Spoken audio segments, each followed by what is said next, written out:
अस्सलाम वालेकुम व्यूअर्स, कैसे हैं आप? उम्मीद है कि आप खैरियत से होंगे।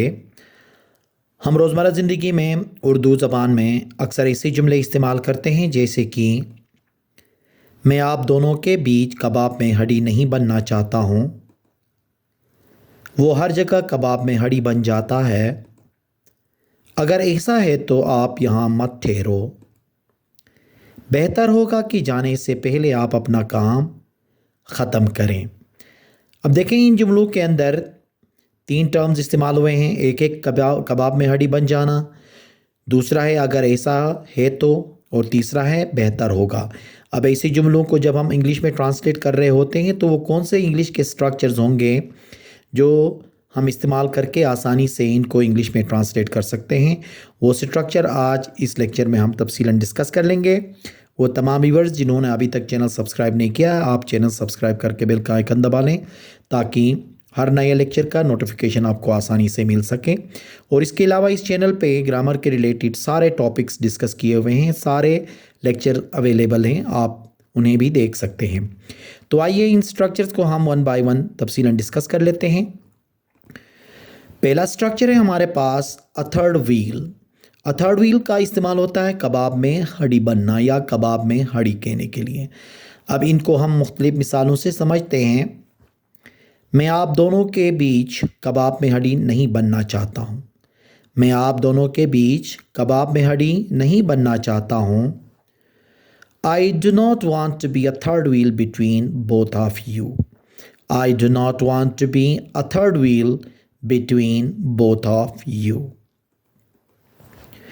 वो हर जगह कबाब में हड्डी बन जाता है। वो हर जगह कबाब में हड्डी बन जाता है। He becomes a third wheel everywhere. He becomes a third wheel everywhere. कबाब में हड्डी बनने की कोशिश मत करो।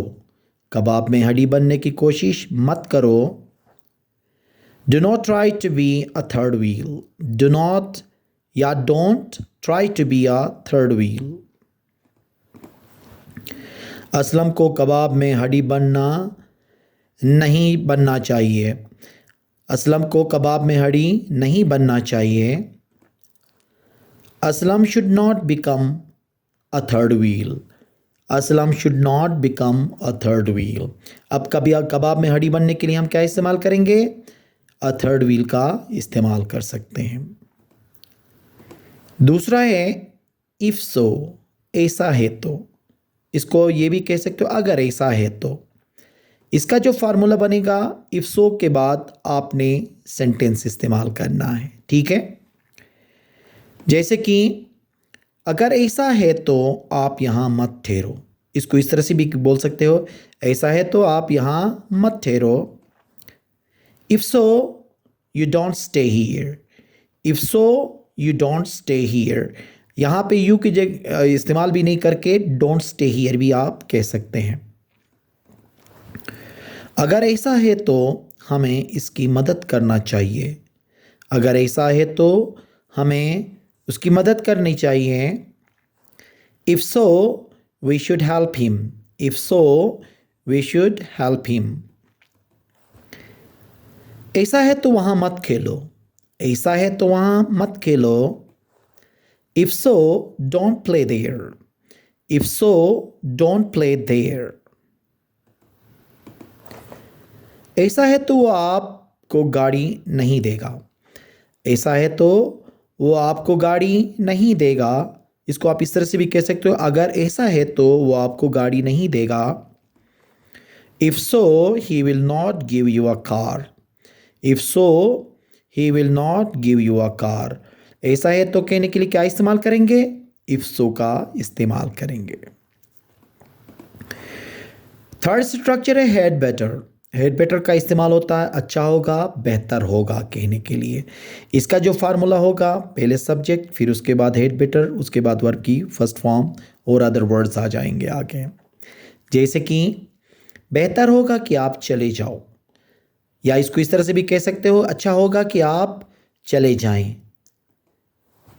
तर्जुमा होगा you had better go. You had better गो।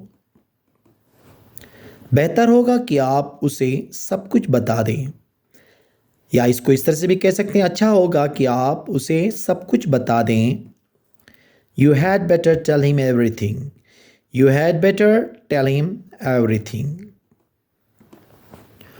बेहतर होगा कि जाने से पहले आप अपना काम, घर का काम ख़त्म करें।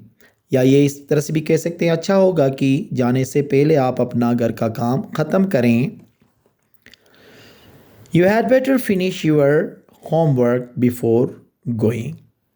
You had better finish your homework before going. बेहतर होगा कि वो यहाँ आएँ। बेहतर होगा कि वो यहाँ आएँ। They had better come here. They had better come here. तो अच्छा होगा या बेहतर होगा के लिए क्या इस्तेमाल करेंगे हम? हैड बेटर का इस्तेमाल करेंगे।